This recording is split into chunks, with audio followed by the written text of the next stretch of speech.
Olá, este é o CNN Money, o podcast que te ajuda a tomar as melhores decisões. Hoje é quarta-feira, 18 de janeiro, e eu sou Thaís Herédia. Vou, na companhia de vocês, agora passar pelas principais informações da economia no Brasil e no mundo.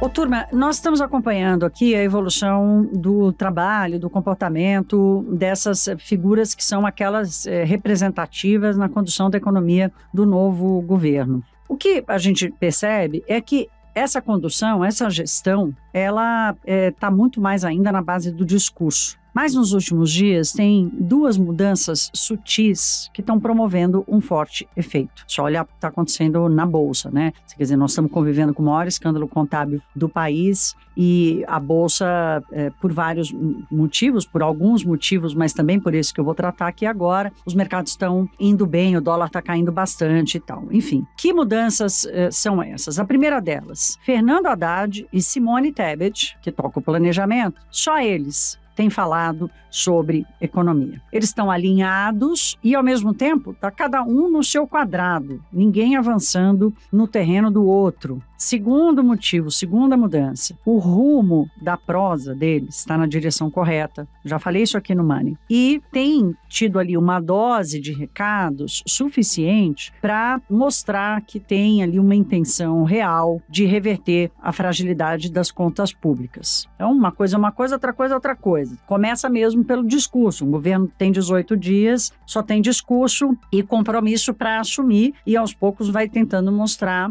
com atitudes, né? Então, o benefício da dúvida parece estar começando a surgir através dos preços do mercado. Como é que isso vai se dar em termos de confiança na economia, consumo e tal, né? Isso é mais para frente. Mas, olhando aqui no curtíssimo prazo, a gente já consegue perceber isso. E aqui tem fatores importantes. Primeiro, funcionou aquela bronca que o presidente Lula deu nos ministros que falaram sem parar, pregando mais radicalismo na condução econômica. Até quem não era ministro, né? Dirigente do Partido dos Trabalhadores e tal, dando pitaco na economia e nas reformas. Então, isso parou de acontecer. E o Fernando Haddad, ele mesmo, que começou o governo sofrendo uma derrota com a história dos impostos sobre os combustíveis, uma derrota ali nessa condução da responsabilidade fiscal, ele conseguiu retomar o poder ali da oratória sobre a economia e apaziguar, por enquanto, as expectativas sobre o seu trabalho. Então,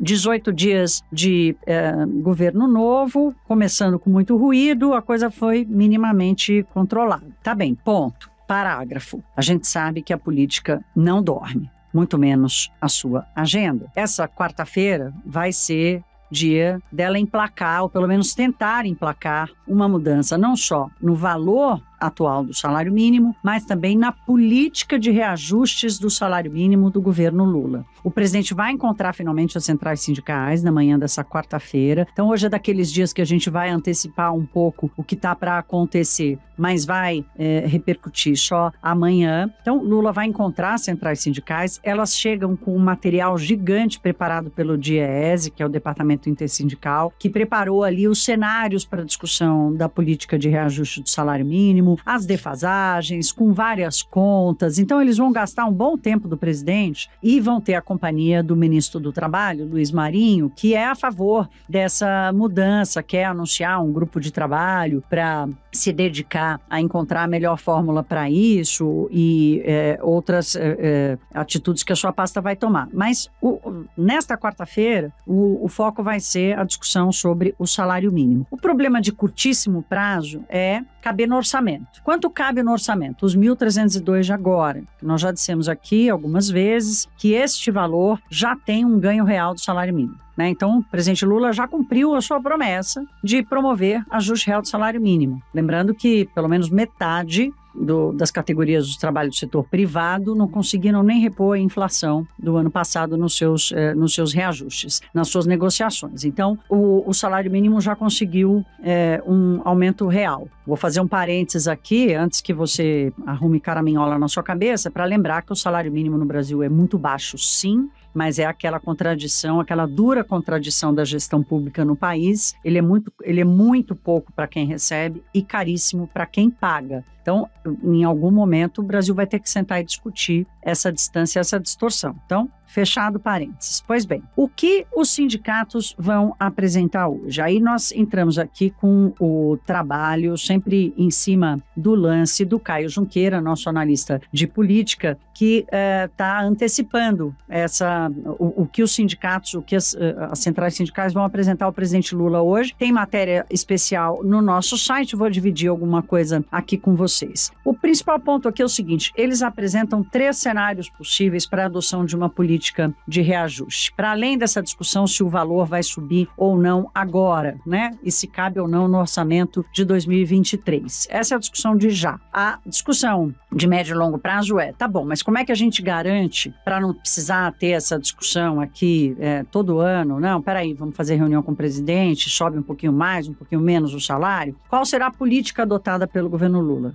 E Lula já disse que quer uma política para garantir o aumento real do salário. O documento do DIEESE, que foi obtido e antecipado aqui pelo Caio Junqueira, mostra 3 cenários diferentes que usam a inflação e o crescimento da economia e o PIB. Inflação mais 2 anos para trás do PIB, inflação mais 5 anos para trás do PIB, inflação mais PIB per capita, quer dizer, os fatores que vão trazer ali o resultado da fórmula a ser adotada pelo governo ficam entre o PIB e o índice de inflação. Então agora vamos olhar para o que tem de risco aí nessa proposta do DIEESE e que eles mesmos, os analistas que formularam isso, trazem já como uma ressalva de prós e contras. Na fórmula preferida, que é aquela que já foi usada pelos mandatos do PT, que considera a inflação mais o crescimento do PIB de 2 anos anteriores, o risco é de o salário mínimo subir sempre acima da produtividade da economia. A mesma coisa se for o PIB de 5 anos, a média do PIB de 5 anos. E fica igual a produtividade se a fórmula usada for a inflação mais o PIB per capita do ano anterior. Aqui nós estamos falando de uma estrutura, uma linha mestra de qualquer economia. Quando os salários sobem acima da produtividade, o crescimento empaca. Essa é uma realidade que o Brasil já experimentou. Quando a gente fala de salário mínimo, que é a base de cálculo para o pagamento das aposentadorias, ou seja, de gente que já se aposentou, já está mais velha e hoje contribui muito menos com o crescimento da atividade econômica. Então, os salários de quem contribui menos para o crescimento da atividade econômica está acima da produtividade de quem está na ativa. Essa é uma contradição que nenhuma economia sustenta. Portanto, se o governo não levar isso em consideração e não ter o cuidado, porque afinal de contas, a produtividade vai ser o único caminho que o Brasil vai conseguir crescer, o aumento da produtividade vai ser o único caminho que o Brasil vai conseguir crescer com sustentabilidade, porque a gente já não tem mais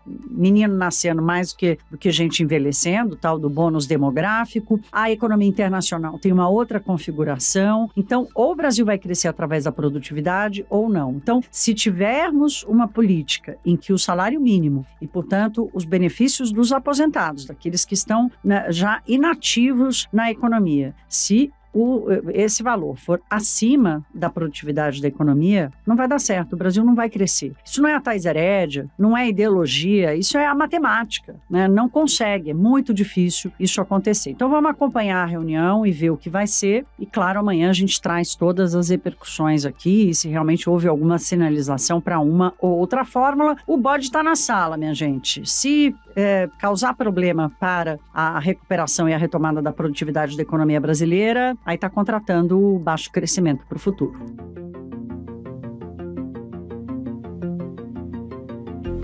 Por falar em baixo crescimento, vamos falar da recessão que se aproxima, não daqui do Brasil, ainda não, se Deus quiser nem chegará, mas da economia dos Estados Unidos. Dia sim, outro também a gente tem falado, né? A reação dos mercados lá fora, por exemplo, tem sido muito balizada por essa expectativa. Tem recessão ou não tem recessão? Qual o tamanho? Vai ser grande ou vai ser pequena? Vai ser intensa ou vai ser mais fraca? Vai ser prolongada ou vai ser mais curta? Quer dizer, esse shape da sujeita, o perfil da sujeita da recessão, ainda não está claro. Os primeiros sinais estão aparecendo, confirmando que ela está chegando sim, ela deixa de ser uma especulação especulação e uma antecipação, e ela passa a ser uma realidade. Os balanços com os resultados de quarto trimestre dos maiores bancos nos Estados Unidos que estão trazendo essa primeira sinalização. Então, hoje, no Money, a gente apresentou ali um resumo dos resultados que já apareceram, já foram divulgados nesses últimos dias, e aqui estamos falando dos bancões, né? JP Morgan, Morgan Stanley, Goldman Sachs, Wells Fargo, Bank of America. Essa turma toda mistura um pouco de banco de investimento com banco de varejo, e aqueles que tiveram resultado dentro do esperado foi um resultado fraquinho. E os que decepcionaram, no caso da Goldman Sachs, o lucro teve queda de quase 70%. Por que que isso está acontecendo e qual é a correlação que isso tem com essa leitura de que sim, a economia americana vai entrar numa recessão? Esse foi o tema da nossa conversa hoje com o Alex Lima, que é estrategista-chefe da Guide Investimentos e que acompanha muito a economia internacional, o Banco Central dos Estados Unidos. E ele explica, ele fala, olha, os bancos estão convivendo com uma situação que está dada, que é dos juros altos, e isso vai ter repercussão sim no crescimento econômico. Vamos ouvir. Os bancos estão começando a lidar com uma realidade de juros mais alto. Isso tem algumas implicações para os negócios. Do ponto de vista da parte mais saudável,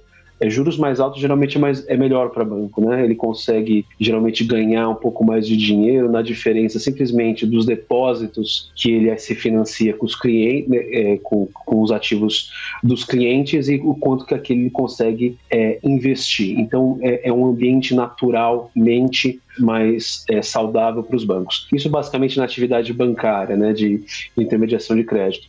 Mas com juros mais altos, o grande negócio que de muita rentabilidade, que a atividade de mercado de capitais fica muito mais prejudicada. E no caso da Goldman, como você apontou, que teve aí um trimestre contra trimestre horroroso, né, caiu quase 70%, né, o lucro por ação do Goldman Sachs, foi exatamente isso. Então, a atividade de IPOs, né, de basicamente você emitir ações na bolsa, ela caiu para mais ou menos fechado 2022, 190 IPOs dos Estados Unidos contra 1.180 do ano de 2021. Então a atividade de IPOs colapsou cerca de 80% com juros mais altos. E a razão disso é que o custo de capital é muito mais alto. Então prejudicou bastante os bancos que dependem disso. O Alex fala uma coisa interessante. Primeiro, dá inveja, né, minha gente? Porque fala sério. Os caras fizeram mais de 1.000 IPOs em 2021 e só pouco mais de 100 IPOs no ano passado. Nós aqui fizemos 40 e tantos no ano passado, um recorde, em 2021, e no ano passado não tivemos nenhum. Então, olha o tamanho que o mercado de capitais no Brasil ainda pode crescer. Então, isso é uma coisa para ter inveja. A outra coisa que a gente tem inveja lá fora é a quantidade de crédito na praça. As economias desenvolvidas são movidas a crédito. Não é o juro maior, claro que o juro maior pode trazer rentabilidade para os bancos, mas historicamente, como o juro lá é muito baixo, historicamente, como é que os bancos ganham dinheiro lá fora? Não é que nem no Brasil, ganham dinheiro lá fora fazendo operação de crédito. E é isso que move também o crescimento da atividade econômica.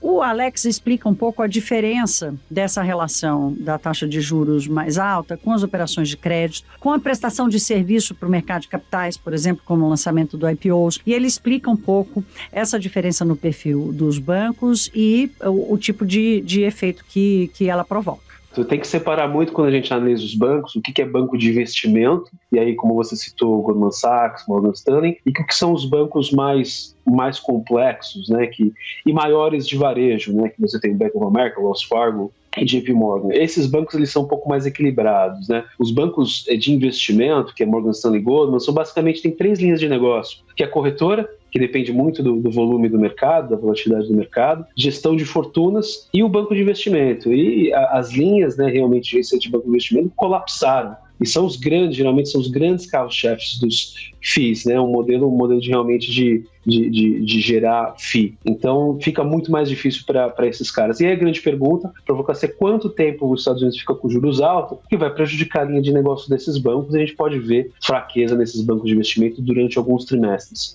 como se viu em outros momentos. Tá aí, minha gente. Olha, a leitura mais recente é de que a recessão é inescapável, estão aí os sinais. Pode ser que ela seja passageira, no caso da economia americana, que é muito dinâmica. O Alex Lima lembra que não vai ter como não passar por uma piora do mercado de trabalho. Aliás, isso tem feito parte, inclusive, do discurso do Jeremy Powell, presidente do Banco Central americano. Então, a agenda que vai ser discutida nos próximos meses e semanas vai juntando esses elementos todos que vão saindo, essas informações todas que estão saindo, para tentar antecipar que recessão vai ser essa, quando ela vai chegar exatamente, como ela vai se instalar ou não na maior economia do mundo. Isso tem reflexos para o Brasil, óbvio, tem reflexos para o mundo inteiro, porque a economia americana é a maior locomotiva do mundo, né? Então, se eles vão crescer menos, convivendo com juros mais altos, isso impacta também a capacidade e o espaço e oportunidade para o Brasil crescer. Nós temos uma agenda interna aqui que passa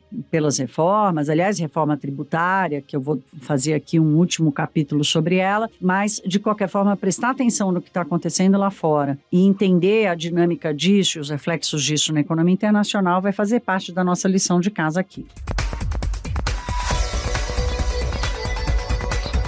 Bom, mais um capítulozinho aqui sobre Brasil, reforma tributária. Simone Tebet deu entrevista ao Valor Econômico e disse que a reforma tributária vai ser mesmo fatiada, mas fatiada de um jeito diferente. Primeiro semestre do ano, dedicação total para mudar os impostos sobre consumo, como a gente antecipou aqui, que são esses todos que começam com I, IPI, ICMS, ISS, mais PIS e COFINS, né? Tem um e outro que não começam com I, mas a maioria tem essa letrinha ali na sua sigla. E no segundo semestre partir para uma mudança no imposto de renda. As propostas que já estão bastante analisadas no Congresso Nacional, propostas de emenda à Constituição, lidam apenas com os impostos sobre consumo. É aquela que está na Câmara dos Deputados, que tem a assinatura do Bernardo Api, que hoje faz parte do secretariado de Haddad, e aquela outra que está no Senado, de autoria do agora ex-senador Luiz Carlos Rauli, a famosa PEC 110. Então, PEC 110 no Senado, PEC 45 na Câmara. O governo quer fazer uma união das duas, já ganhou a adesão do MDB, o presidente do MDB, Baleia Rossi,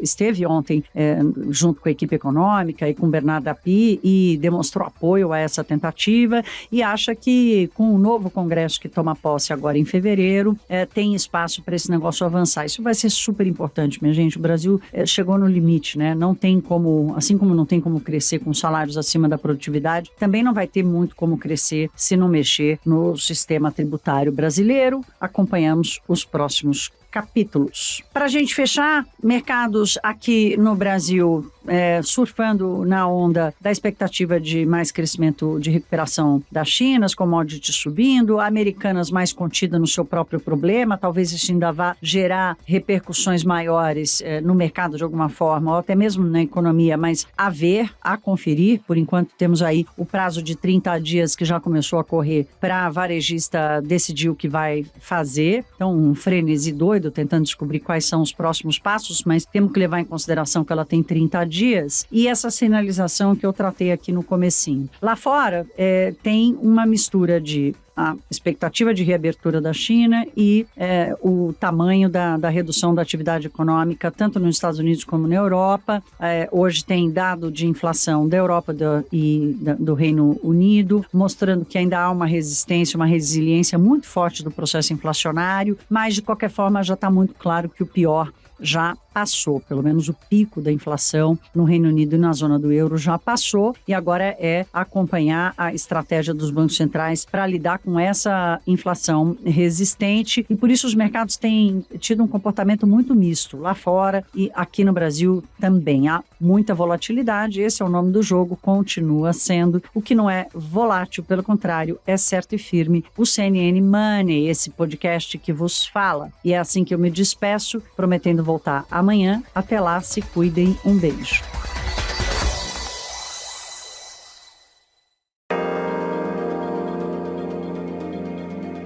Com apresentação, pauta e coordenação editorial de Thaís Herédia, este podcast é produzido pela CNN Brasil com edição da Maremoto. Produção Larissa Coelho e Tamara Nassif. Edição, sonorização Felipe Gomes. Coordenação técnica Felipe Gomes. Coordenação de produto, Verônica Schneider. Você também pode ouvir o CNN Money no site da CNN Brasil. E aproveite para conhecer os nossos outros programas de áudio. Acesse cnnbrasil.com.br/podcasts.